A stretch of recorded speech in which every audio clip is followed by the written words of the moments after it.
Hey, welcome back to the channel from Business with Love. So I had a break last week. I didn't get round to shooting any videos.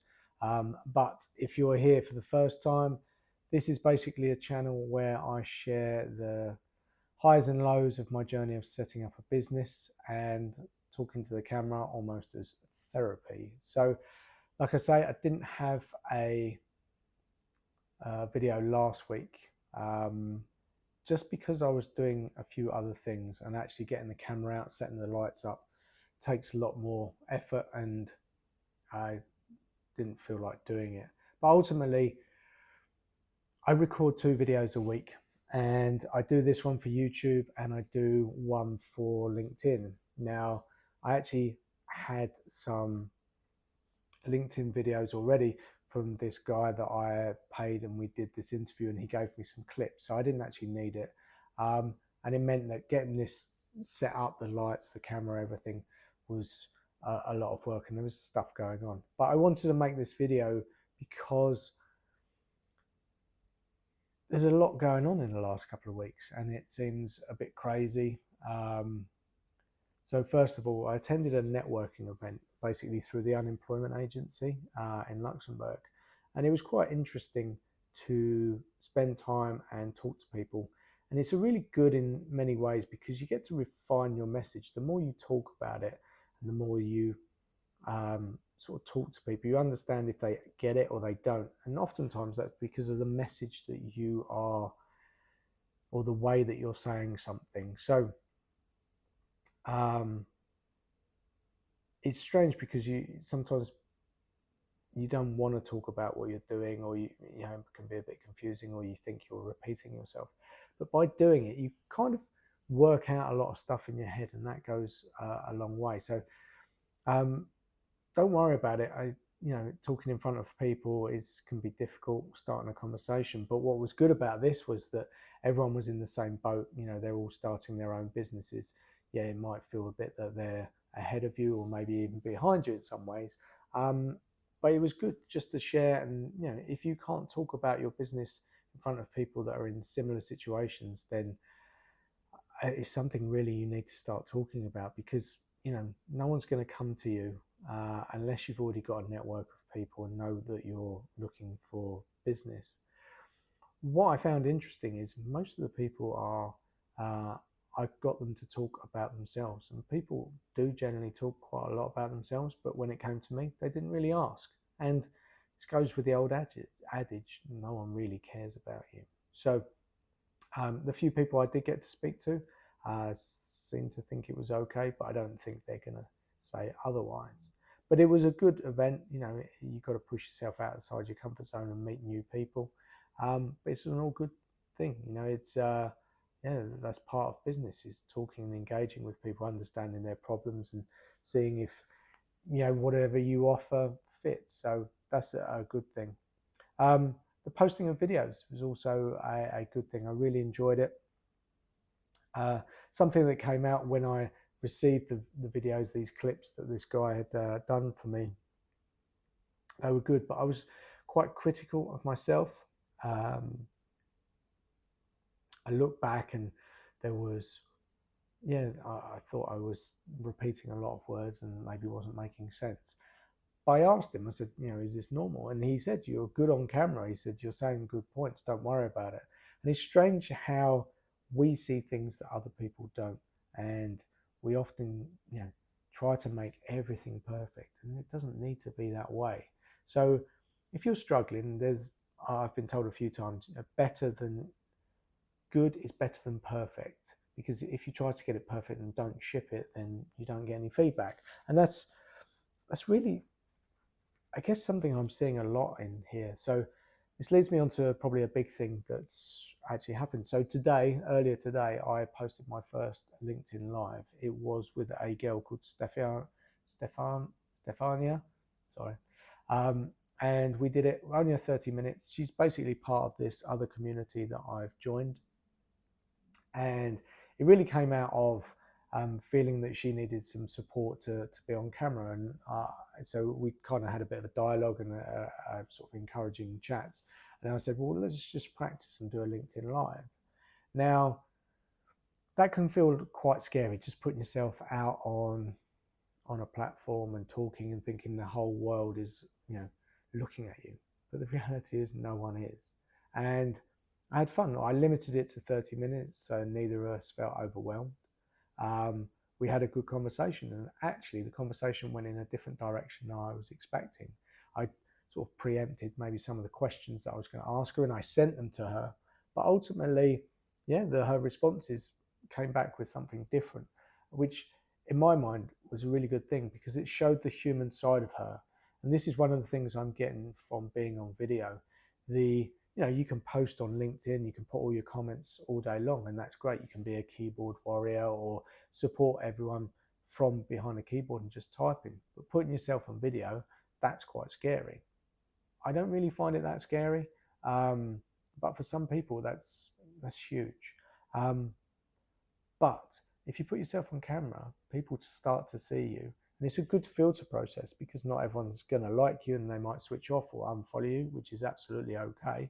But the people that do see you on camera are going to want to see more from you.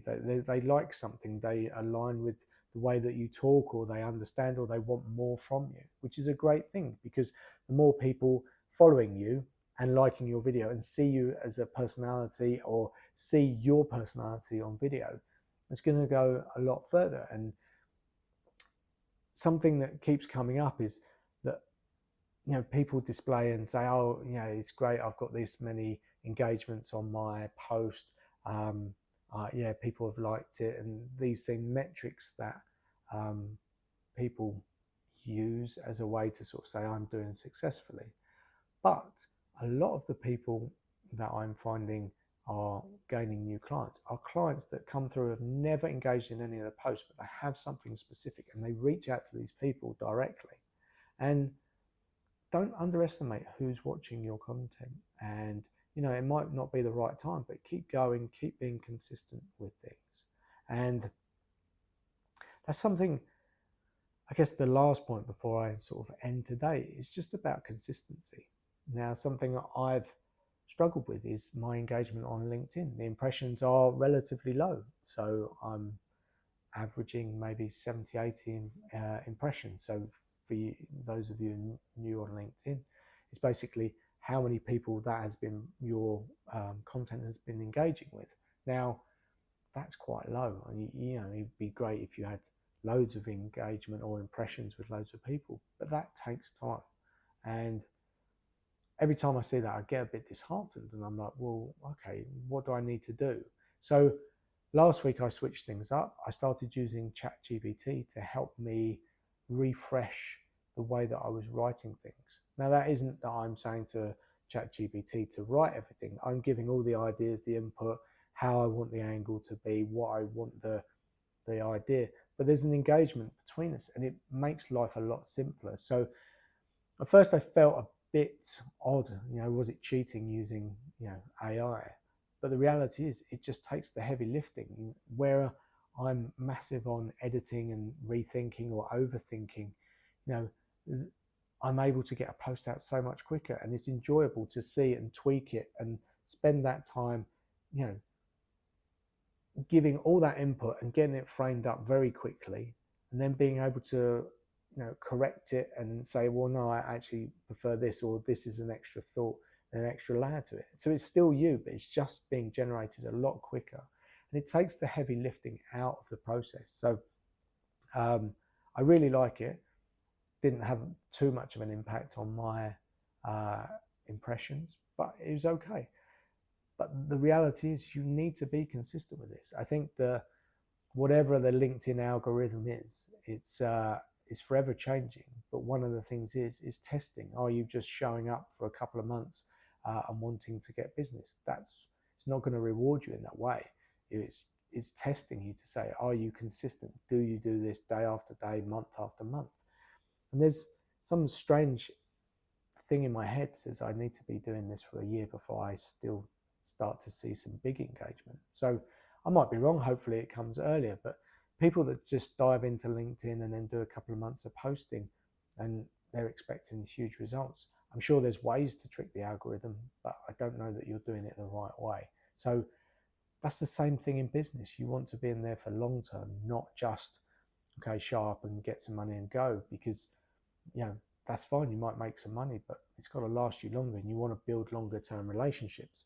And you do that by commenting, by showing up, by posting things, by doing LinkedIn lives, a whole load of things like that. So yeah, it might feel frustrating, and people that think business is easy, it's not. But try and find ways to make it enjoyable. Use technology in the best way. Don't let it replace who you are. You still need to have a voice, and you still need to share. People want to buy from people at the end of the day, not from an AI generated version, although I know that there are AI generated avatars now. So, but yeah, keep at it. If you're struggling, just keep at it.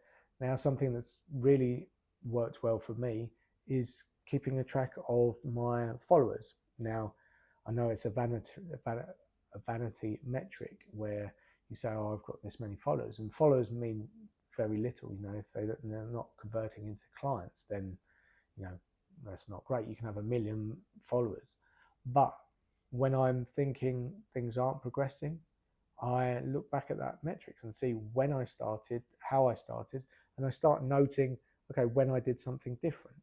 And that's the whole point of this, is putting something out there and then learning, getting that feedback and adjusting as you go.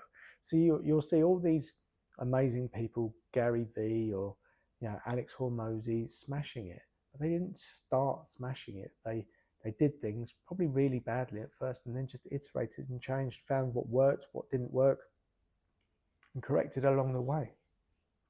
And it's about paying attention. So those little things can add up, and just pay attention to your business. Make sure that you're not 100% behind your computer, but take some distance, but detail, and try and tweak the things. Make it as enjoyable as possible you can to get as many results, and make it something you can do sustainably for the long term in a consistent way. That's it. Big long ramble this week. Hope it's okay. If you've got any thoughts or comments, put them down in the comments, and I'd love to get back to you. So otherwise, I hope you're all well, and see you next week. Cheers.